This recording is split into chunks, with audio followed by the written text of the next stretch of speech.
start in 1 minute. So we can get some of the last ones in here and see it and we'll get started.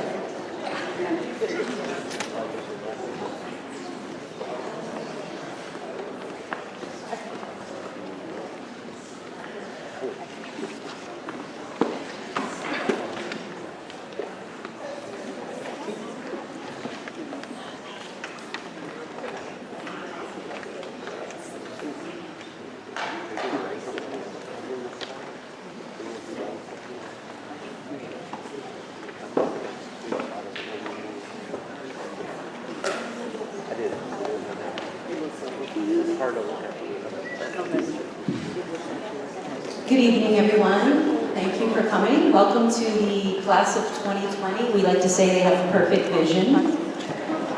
Senior parent meeting to discuss the college application process and a few other important items in the senior year. We're going to kick it off with a quick message from Rhonda Augustin, one of the class of 2020 parent coordinators.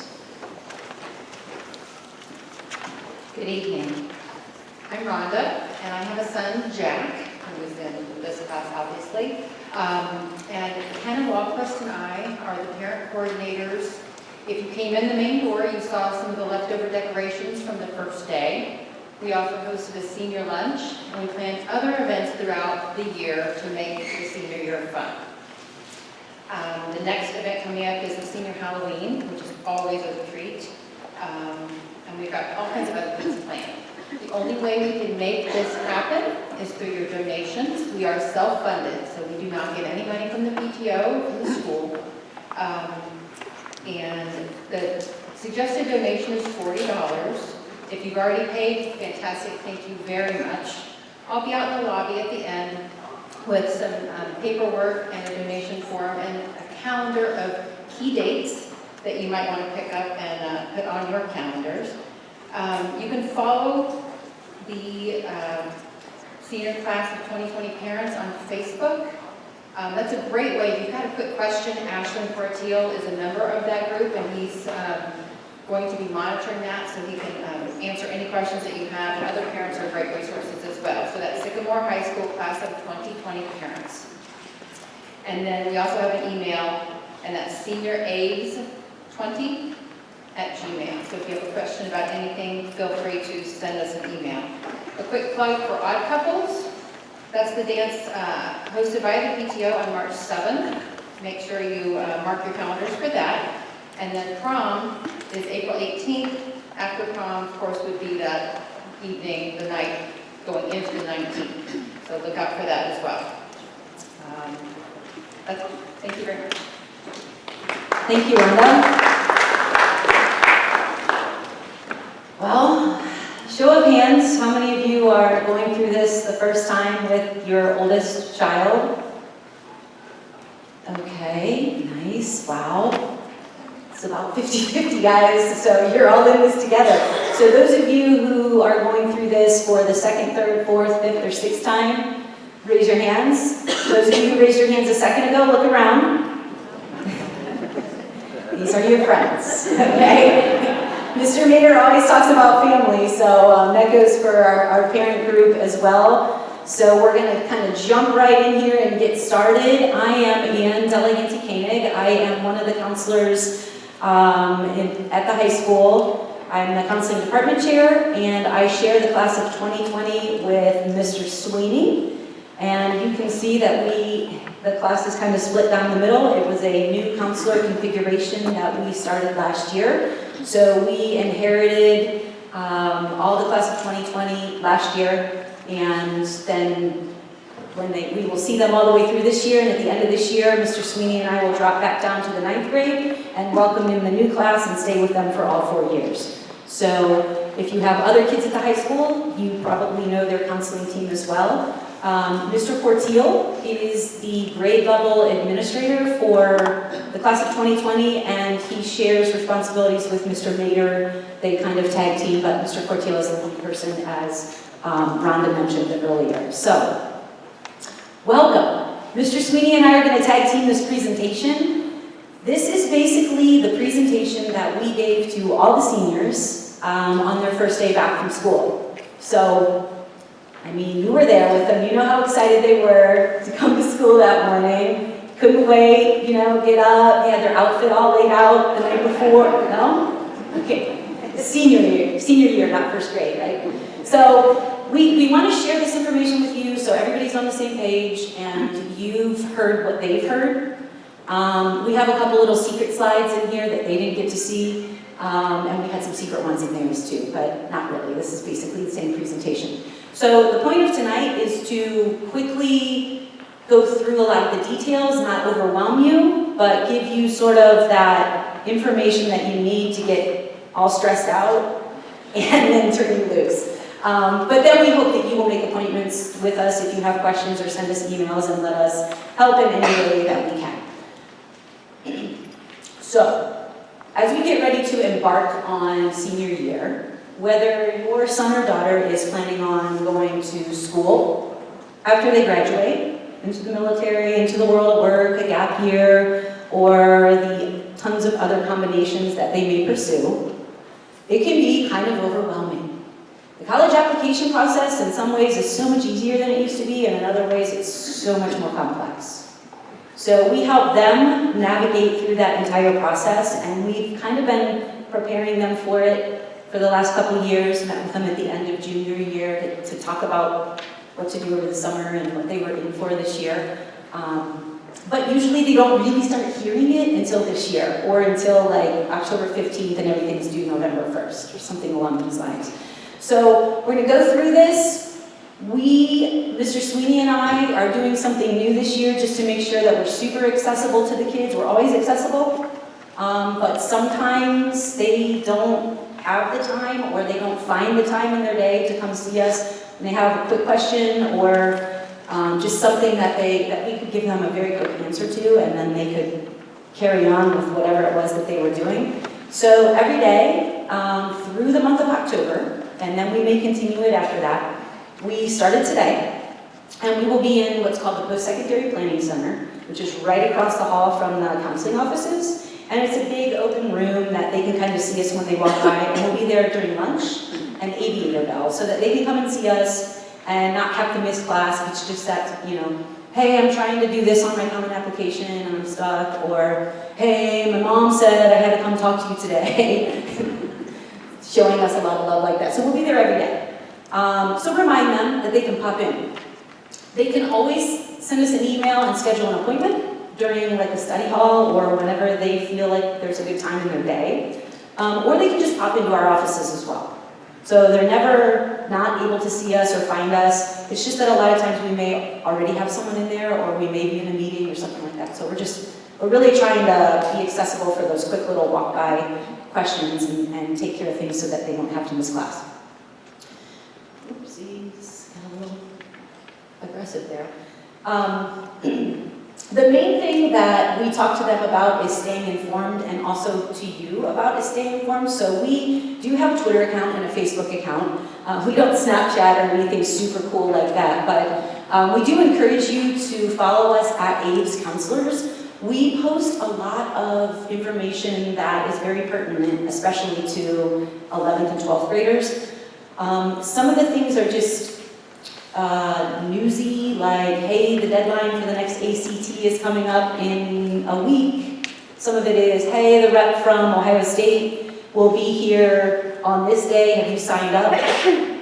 Those types of things. And then sometimes we are posting articles or little videos that are good for everyone to see and read, the kids, the parents, and anyone who has an interest in a student who's in that sort of demographic and going through the college application stuff, or just high school success tips in general.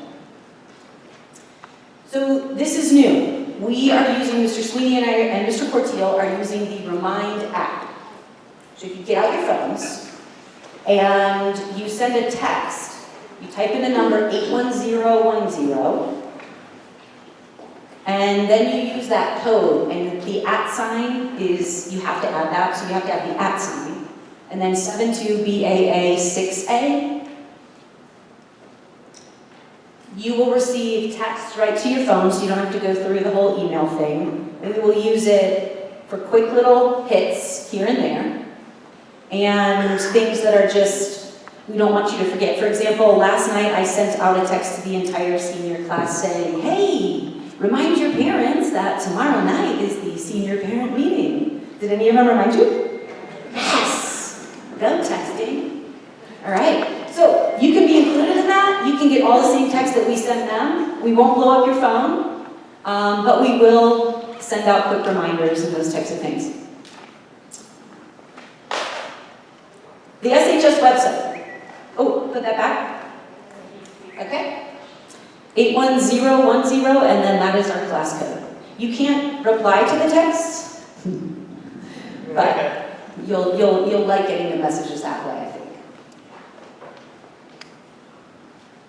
Also, I have copies of the PowerPoint, or the slideshow, PowerPoint used to say Google slideshow, that I will put on the table before you leave, so on the way out you will be able to get this entire presentation, so you don't have to take notes or whatever. But I do like it when slides come up and you take pictures of them. It makes us feel like, ooh.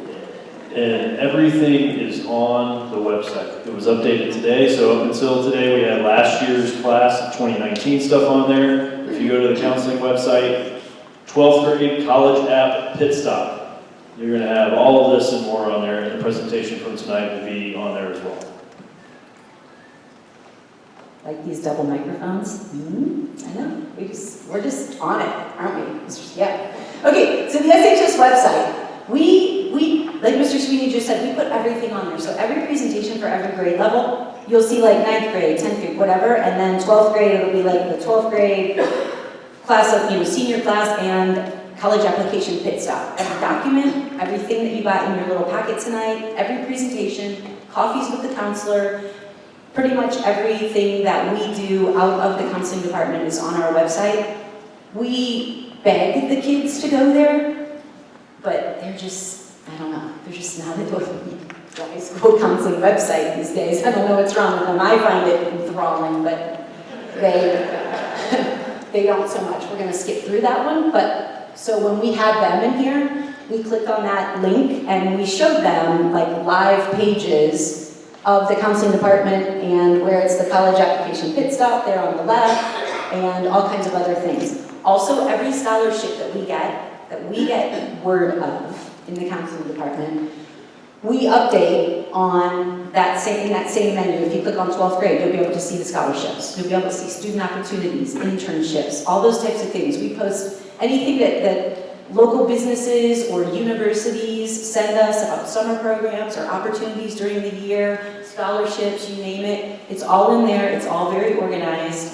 And when they come in our office and say, hey, I wanted to find out like where I can find scholarships, and the first question that we all ask them is, have you checked the website, first of all? Because there's a lot of local things on there, and then there's a lot of like national things. It's a little bit better, it's a little bit more organized and streamlined and efficient for them than just a random Google search, because there are local things, but it is all on there. Okay, so we talked to them sophomore year, junior year, end of junior year, and again this year, about their ACT and SAT. So for the most part, their testing should be completed by October-ish of this year. However, they can continue to still take it in December, and there is a test in February, and some colleges have really late deadlines. Or some colleges that may offer them a scholarship for one more point on their ACT or their SAT, they allow them to submit scores much later than the October test. But these are typically, what we're talking about here is they're testing for early application deadlines, like November 1st, December 1st, December 15th, those types of things. Whereas a lot of the colleges, so for example, for Ohio State, the early deadline is November 1st. If you are applying to receive any kind of academic merit money or scholarship from Ohio State, or if you are going to try to apply to the Honors and Scholars Program at Ohio State, your application has to be in by November 1st. Everything has to be received. So your ACT, SAT scores, your information from the council, your transcript, your letters of recommendation, and the student application. So if you have a 4.3 GPA and a 35 on your ACT, means you're way up there, and you apply to Ohio State on November 2nd. You will not get 1 penny from them because you have missed the early application deadline. Now, the actual deadline to get all your stuff in is February 15th. So there's a big difference, and we talked to them about that. We're like, we want you to apply early, just because we want you to get these things completed. Don't procrastinate, it doesn't get any easier, it only gets harder as senior year goes on. Your parents will be in much better moods if you get this stuff taken care of by Thanksgiving. Just trust us, we've done this forever. And some colleges still have rolling deadlines. Rolling admissions. So what that means is, they review applications as they get them, and they make offers or denials as they get them. So it's not really first come, first serve, but it does really allow a lot of students to find out very early if they are in or not. So we encourage it. And we encourage it because we want them to have every little edge that they can possibly have against everybody else that's applying there in the world. So we encourage them to do that, but make sure, and we tell them, look, the early deadlines aren't the end game. There's usually February, March, even April. And some places have open enrollment. You can apply at the end of the year. As long as you complete your graduation requirements and you have everything they need. UC Blue Ash doesn't really have a deadline. So you can go over there in the summer after you graduate, apply, enroll, and sign up for classes. And these are all conversations that we have with them as a group. So these are what we're talking about are the ones for most of the early deadlines. So for the ACT, September 14th is the last one that they can take and still have everything scored and sent where it needs to go by November 1st, December 1st-ish. Okay? SAT, October 5th is the last one for the early application deadline, but the testing dates continue throughout the year, and it's not like they get told that they can't take it because they're a senior. They can continue to take it. We've had kids take it further on in the year because the college they're going to says, hey, if you get 1 more point or 2 more points on your ACT, you're eligible for $3,000 more on a scholarship. So we encourage them to make sure that they know all those things as well. The SAT-2s, they used to be called the SAT-2s, now they're called the SAT subject test.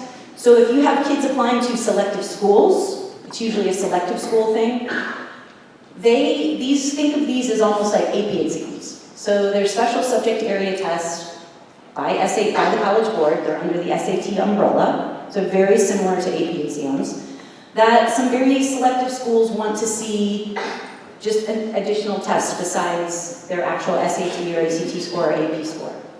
They're kind of going by the wayside a little bit, but they do still exist for some schools, so we've been talking to them since last year. Make sure you know if you have to take SAT-2s and all that kind of stuff. So, best thing to do that we encourage them to do is check the website of every school they're applying to and make sure they know what's required.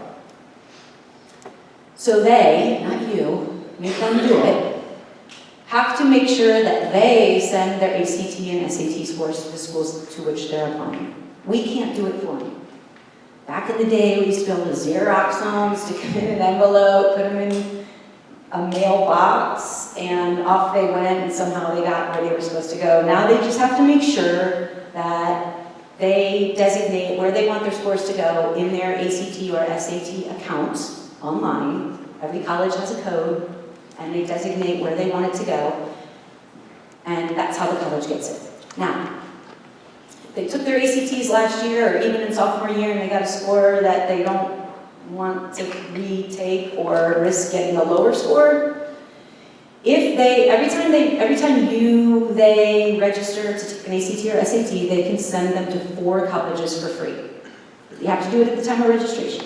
If you don't do it at the time of registration, they can go back in after they get their scores and have them sent. But it's like $14 now? $14 per score report per college, which is ridiculous, right? Because it's just an electronic file that goes. And then they also, ACT and College Board also says, allow up to 2 weeks for your scores to be delivered.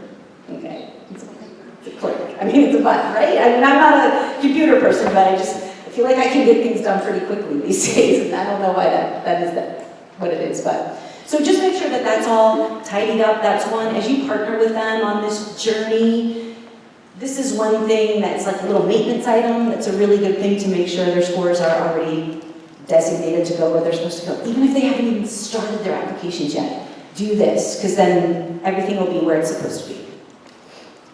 So the one thing that we tell them, and Mr. Sweeney and I and all the counselors at Sycamore, we go to a lot of, they're called college articulation meetings. We go to a lot of these meetings where the schools are constantly, mostly local ones, you know, state of Ohio or ones in surrounding areas. They're updating us on anything that's new deadlines, new programs, new application procedures, you name it. So every year we go, we learn, we bring back what's new, we share it with the kids. But a lot of times, we find things out from them. Because it changes so quickly. They're out there all over the World Wide Web, and they're reading about their schools or programs or deadlines or dates or whatever, and we just tell them, look, we can't always keep up with it. So the best source for specific questions about deadlines, programs, majors, scholarships, and those types of things are right on the website of the schools you're applying to. It's your job, not yours, this is what we tell them, that my mom voice on now. It's your job to make sure that you are owning this process, that you're organized, and that you know these things. And failure to do that might have big consequences, but it also just might mean that you missed out on something really cool, or you missed out on some money, or you missed out on, you know, a special deadline for something that you maybe would have really liked. So we talked to them about stories from the counseling offices of previous students who have failed to do such things, and how it has just impacted their life's direction because the school didn't get their ACT scores in time. We make it super scary.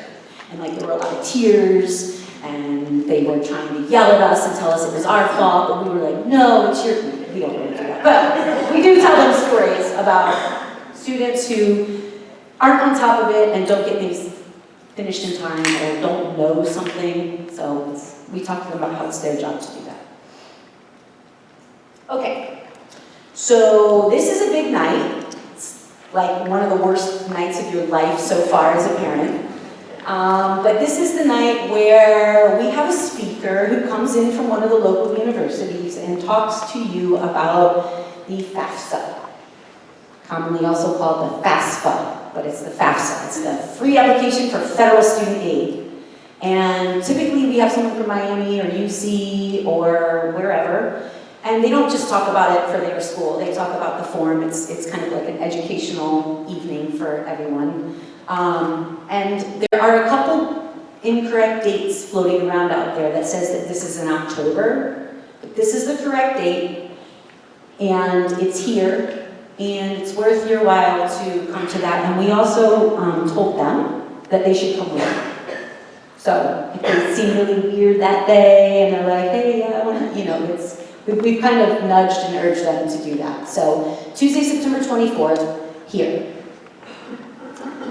So this is this was like the first time I got a smile from them when we were presenting to them on that first day. Because we said, remember like when you were in the 9th and 10th and 11th grade and there's that day where like you had to take a practice ACT or a PSAT and you had to sit in the Greg and it's just a weird experience, and you take that test, and then the seniors, they didn't have to come to school that day. Well, this is now your day. So when they tell you, like, hey, I don't have to go to school on October 16th, they're not lying.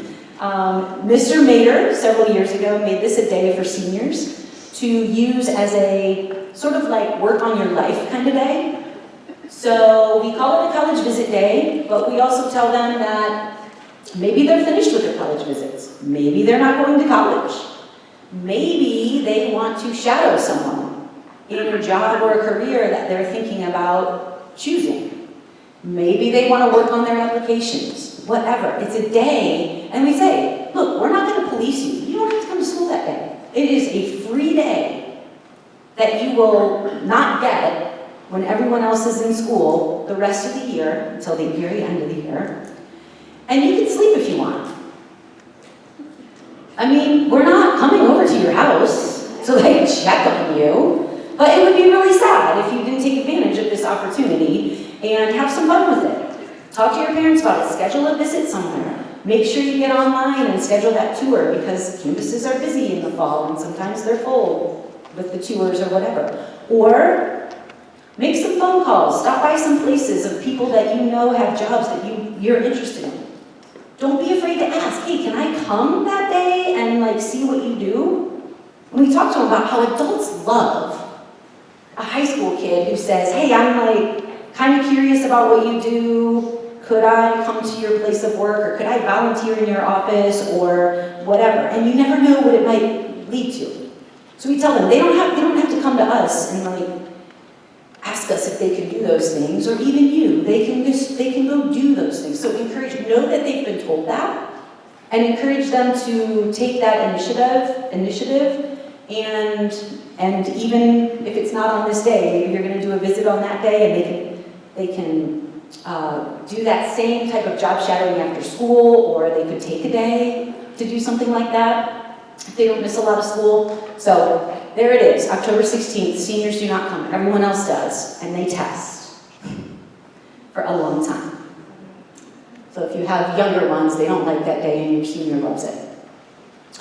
So every year we have a lot of college reps that come to Sycamore High School to talk to our kids. They can start seeing the reps in their junior year. They just have to make sure that they go on and sign up. And there is a sheet in your packet that talks about signing up for a college visit. It's the same procedure it was last year, but they have to sign up because that's how the teachers know where they are. We try to schedule most of them during aviator and lunch, so they don't miss class, but it doesn't always work out that way. Sometimes the meetings last longer, and so on. So the website gets updated with all the college reps that are coming, and a lot of times it's not like a complete list until like mid-September, even later in September, because they're getting in touch with us. We just had a rep from Cal Berkeley today, and we had Coastal Carolina the other. I mean, we have all the big ones already, like the mostly applied to schools from our students, but it's crazy. And when reps are in town in Cincinnati, they have all the data. I mean, they know like the top schools, they know where they get a lot of applications from, they know the test scores and the demographic and the whatever. And Sycamore is always one of the 5 schools that when they come to the area that they really want to make sure that they are at.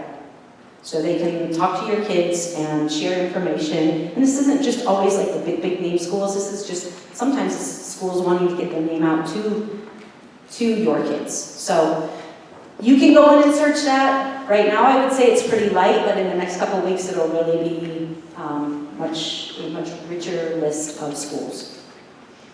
All right, this is where I say tag, and Mr. Sweeney goes for a bit. Thank you, DK. Play like a champion. Appreciate it. I got you. So this is now the nitty-gritty part of it. So Mrs. DK was great in kind of leading you guys to the water, and here's the water. Are you saying I was fluff?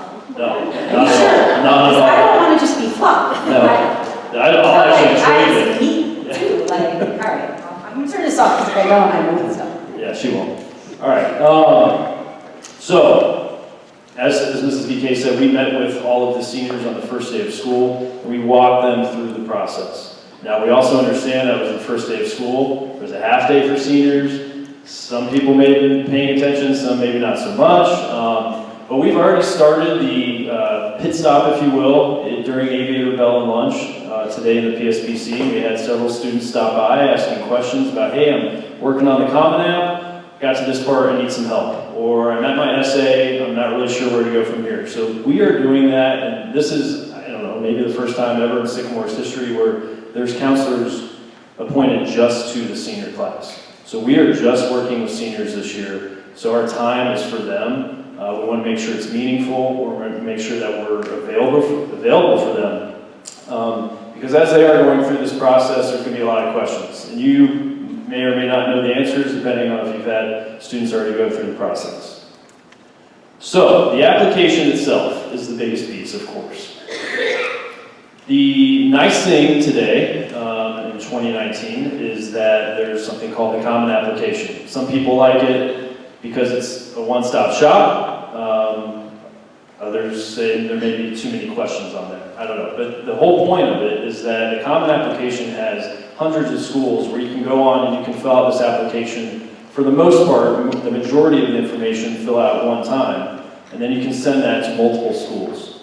Now, you still are going to be paying for every school that you send that application to, but it's supposed to make it easier for you, for the student, to be able to fill out their information and get it to the schools easily. So, the items that the students have to send is the is the application itself, their ACT scores or SAT scores, and then the transcript. Now that transcript is going to be sent from us, and I'll get into that here in a little bit. Like I said, the application fees from schools will range anywhere from $40 to $100, maybe more. So you have to keep that in mind. Even though you can go on the Common App and you can possibly send your application to however many, 20 schools, you're going to pay that application fee for every school. Some schools will do preview days, where if you go and visit the school, they will have a free application that day if you fill it out there. I know Bowling Green does that. So there are some opportunities where you can get away without paying a fee. And certainly if there's financial hardships, we encourage you or your student to come and see us, talk to us, email us, call us. We do have some waiver opportunities as well for families in need. Because we get it, it is expensive. After paying for the ACT and SAT and the applications themselves, you haven't even committed to a school yet. The price can get up there. The application pieces that the school is going to use, they're going to use the student's transcript, which we will send. That's going to show all their classes through high school with their current weighted GPA through the end of their junior year. So at this point, there's nothing they can do for their GPA. And we talked to them last year about this, that their current GPA is what the schools are going to see. They will not see an updated GPA until after first semester if a school wants what's called a mid-year report. So the application decision is likely going to be based on what their current GPA is. Letters of recommendation, extracurricular activities that they're involved in, a resume if they have the opportunity to upload that. And there are some schools that do interviews as well. So I highly encourage students, if they have the opportunity to do an interview, I would do it, because that's going to give them a chance to kind of show themselves off of the paper. So a lot of alumni associations from schools all over the country will have alumni that will set up meetings at Panera or whatever. They'll meet with the student for 20 minutes, half hour, to get to know them and ask them some different questions. So like I said before, the Common Application is the one-stop shop. Now, if a school is not on the Common Application, it's likely going to have their own application on the website of the school. So that's absolutely fine for the student to do that. The piece of it on our end is going to be how we send the transcript. Most of the stuff we send will be through the Common Application. However, if it's a different application through the website, we'll be using Overgrad. And I'm going to get into that in just a minute. So the application for the Common App does require an essay. There are 7 essay prompts, and in your folder we gave you a handout on what those prompts are. They did not change from last year. So they really are giving the students a lot of different opportunities to write about what they're most comfortable with. So we're not going to handhold walking through that process of the essay itself, but we certainly are going to look at those essays and help them proofread those, make sure that they're on the right track. So the essay is a big piece for the student. Aside from the paper, because we can't change that transcript anymore, that essay is going to be the chance for the student to sell themselves, to talk about what they're passionate about, why they would be a good fit at that school.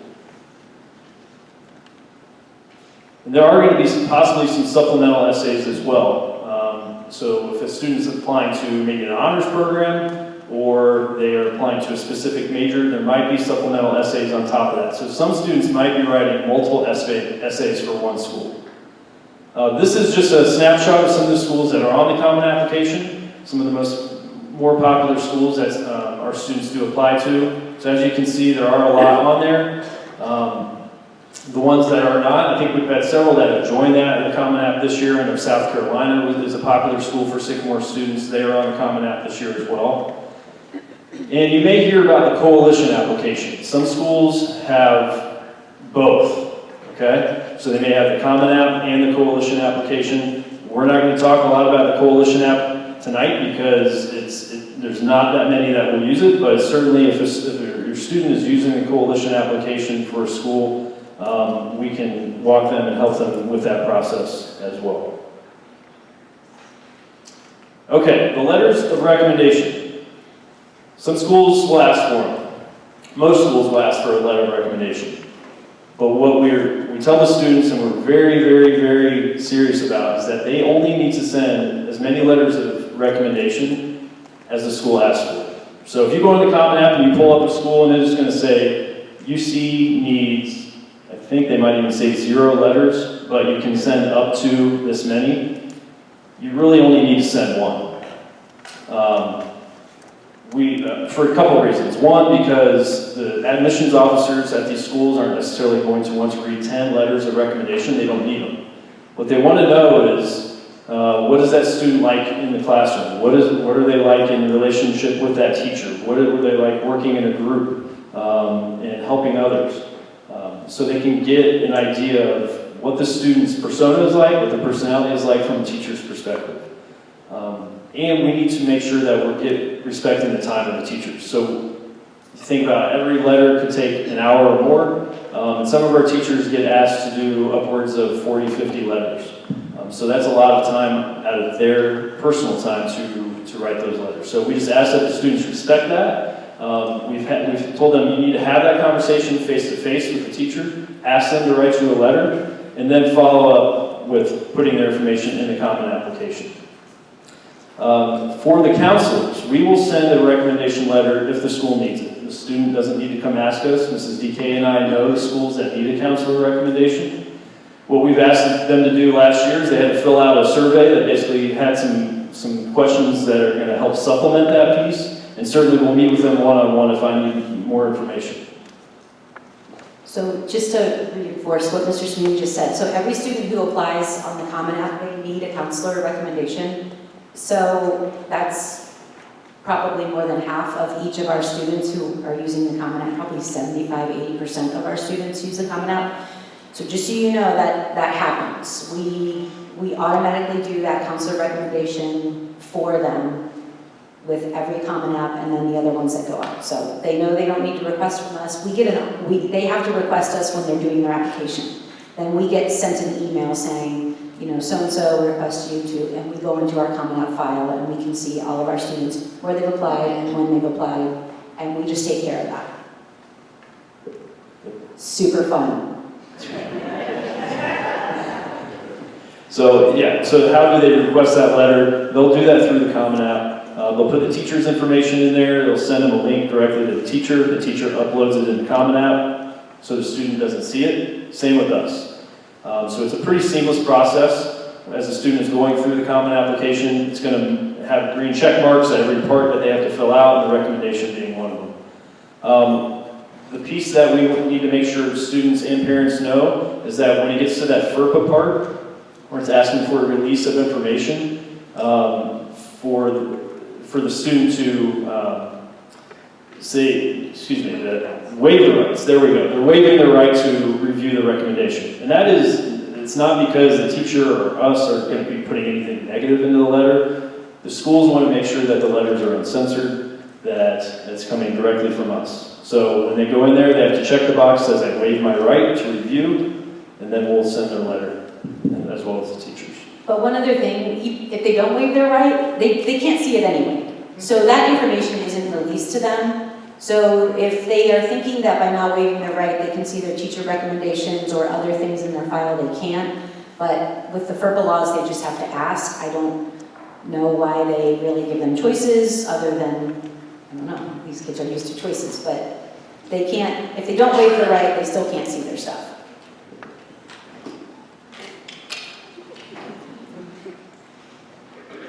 This is a big piece too, because as we're trying to get them organized, make sure that they have everything on track in terms of where they're applying, what the deadlines are for every school. We need to make sure that we are getting at least 2 weeks notice, and that the teachers get at least 2 weeks notice as well.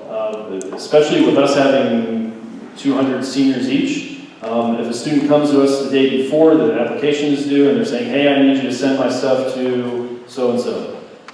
we're going to do our very best to make sure that happens, but we just would prefer to have a little extra time to do that so we can make sure that everything's done correctly and it's done in a good way. Then there comes Overgrad. So you may have heard of Overgrad. Our students have been using Overgrad for several years. We used to have something called Naviance. It's a very similar program.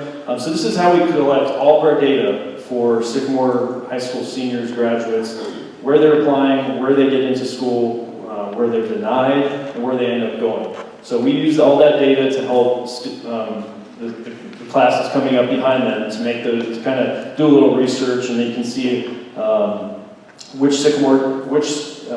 many students have applied to certain schools, the students that got in, not by name, but by GPA and test score.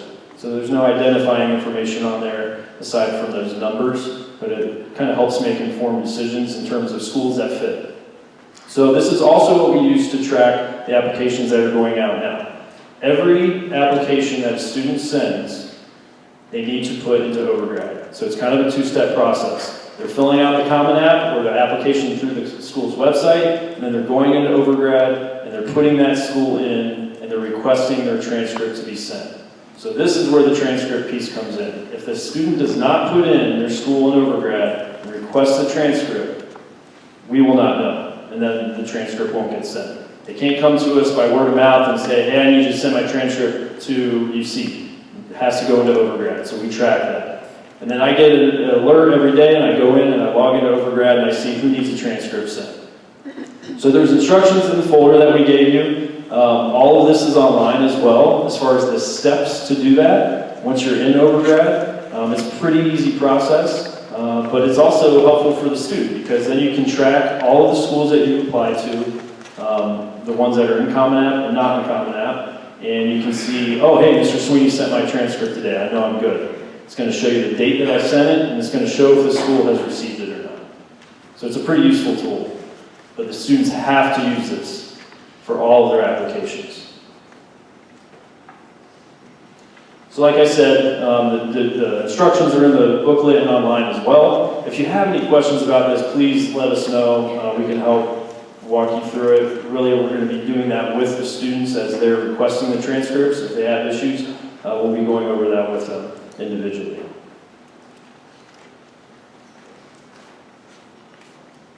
Like I said, every school has to be listed in that Overgrad account for the application or for the transcript to be sent. So make a note of that.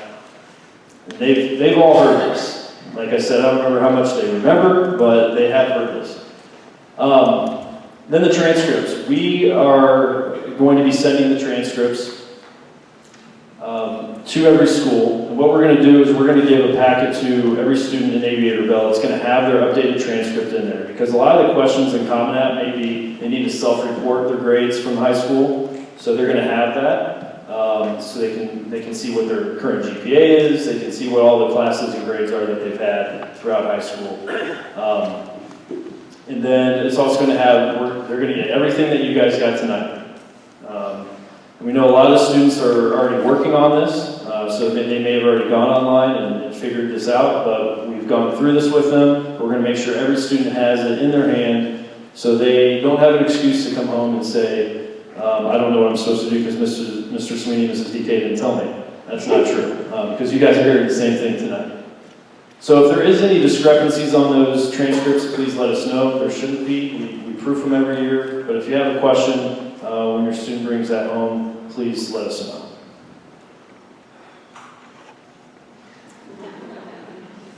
All right. I was getting tired when I was doing this whole presentation, so I started getting, I think I'm funny. So one of the big things that we talk to them about is that, it used to kind of be senior year was like a time to slack off or blow off or take, these funny classes that you tell them you took, like underwater basket weaving, things like that never really existed. Maybe they existed, sorry, I'm not. But that is just not the way it is anymore. So one of the big messages that we give them and have been telling them for quite a while, not just in their senior year, is that colleges, they may accept you in October, November, December, whenever, but at the end of the year, we have to send final transcripts to them stating and showing them that they've met graduation requirements. So for students who have maybe received a scholarship or admittance into a special program or just admittance to the university in general, if they see major discrepancies between what things look like when they were accepted and what things look like in the second semester of senior year when they got comfortable and got lazy, not just got lazy, but continued to perfect the art of procrastination and sometimes not getting things done or having that motivation, that it could come back to bite them. We have stories every year, real stories, and not just threats, where we have students find out that they lost a scholarship or they are now going to be on academic probation the first semester of their freshman year in college because their A's and B's went to C's and D's. They will also look to see that they don't drop classes that they're taking because now they got their acceptance and now they're like, ooh, I don't need AP Physics anymore. And we tell them straight up, we will not drop those classes, you've committed to them, that stays on your schedule, and so on. So they've been warned a lot. So dates and deadlines, we really encourage them to know them, to maybe make some kind of a chart, graph, whatever, with the deadlines for early action, for regular decision, what documents are needed, so on, and make sure that they are very aware. UC is December 1st for scholarships, special programs, and so on. Ohio State, November 1st. Miami, December 1st. Those are all early. Those aren't, remember, the actual deadlines for final admission. So in your packet, and you don't have to go there now, but we've provided you with information to help you partner, not do their applications for them. We talked to them about that as well. But these are the things that Mr. Sweeney and I have talked about, and you have little handy-dandy quick sort of tutorials, but also we have those loaded in video form on the SHS website. And I will also say that in the Common App, there is a tutorial for everything. And they're awesome because they're the size of their attention span, so they're 22 seconds. And it's everything that you see up there and even questions that you haven't even thought to ask or wonder about. It is actually in the Common App. So we really encourage them to go there first. We talk to them a lot about this, and we need to talk with you guys about it too. Every year we'll get emails or phone call messages or whatever. I was doing my son's applications, and I came upon this question, and I wasn't sure what to say or how to answer it. And I want to respond back, you lost me at I was doing. So, and we talk to the kids about it. We have this exact slide up here. And we tell them, if you're not doing your applications, you probably shouldn't be going to college. It's about, a really good deal is about $20,000 a year. And that's a whole lot of money. And you need to be invested and own this process and partner with your parents, not expect them to do it. And don't be whiny little crybabies about it. And don't act all grumpy and like it's somebody else's fault. This should be fun and exciting, a little bit frustrating, super duper scary, but this is your process. You can get help. Don't wait till the last minute, you got all those things. Okay? So we're loving up on them, but we're giving them a lot of tough love this year. A lot of tough love. We tell them there's no excuse and no reason to not know the answer to a question. Be able to find it either online or come find us. Talk to your parents about it. Don't wait till the last minute, and then the whole failure to procrastinate on your part does not constitute an emergency online. They're like, what did you just say? Like, what does that mean? And it's just like, just don't wait till the last minute, and then get all grumpy with everyone else in your world. The other piece of advice, and we never would tell you what to do or how to parent, except I just kind of did in a sort of nice way, but I really hope you aren't offended by that, is to sit down and have these conversations with them now. Because it's so much easier to be honest with them right now than it is to be honest with them in February or March or April. Like the world is your oyster and apply anywhere you want. And you can go anywhere. And guess what? They're gonna get in. And it's in California, and he didn't really mean it, and it's $67,000 a year. And they're like, but you said, like they're this big, getting ready to move out of the house across the country and whatever. But if you kind of like build those fences or boundaries around what you're okay with and what you're not, it's so much easier to do that now than it is when they're in tears in our office in March because they want to go somewhere and you don't want them to go or whatever. So that would be the one piece of advice that we see a lot, and those are hard conversations to have after the fact. So much easier to have beforehand. So public service announcement. Just a little something that we want to make you guys aware of, and we'll finish up here in about 7 minutes.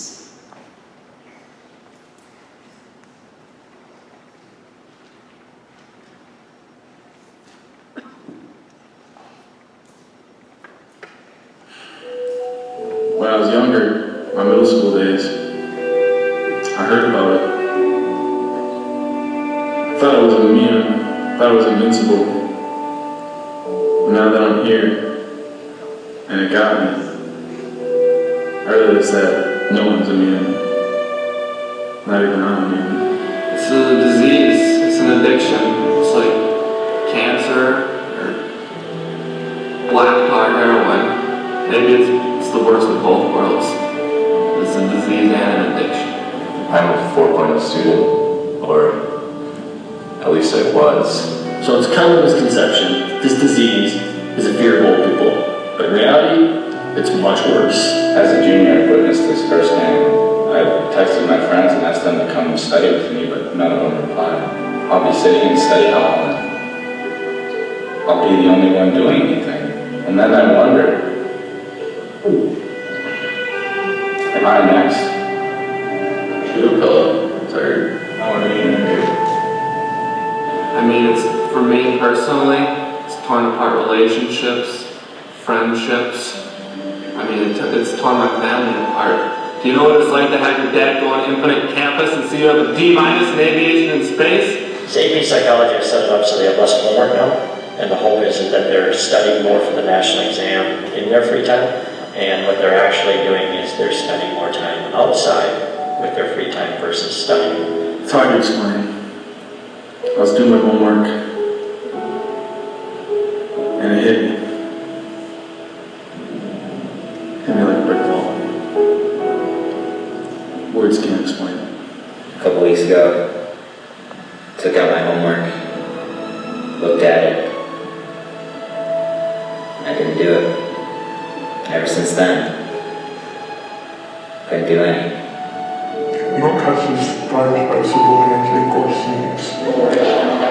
I know about. What's the scientific name for this disease? Ignatus sinus, translated from Latin into lazy senior. Senioritis? There's no such thing as senioritis. It's a tall tale. It's a myth. It's a legend that exists in high schools around the country. Take me, for example. This year, I've been accomplishing all my goals and I've been committed to succeeding all those goals throughout the year. What are these goals? To catch them all. Yes!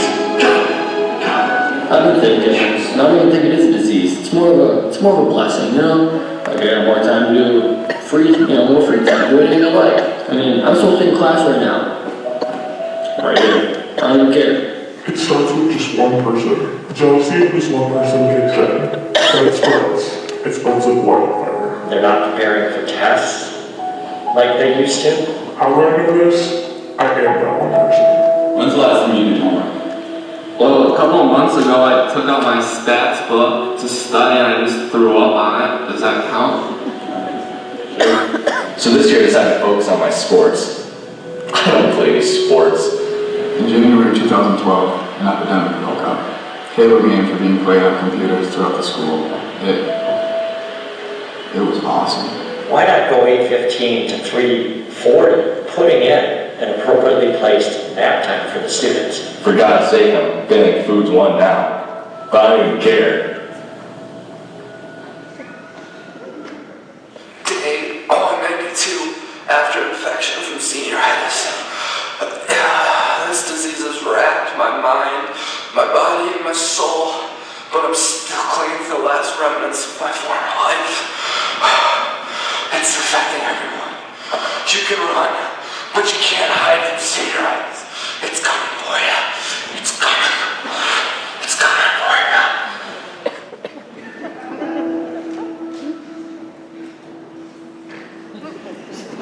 Okay, so you've been warned. Some of you are like, no, that started like in sophomore year.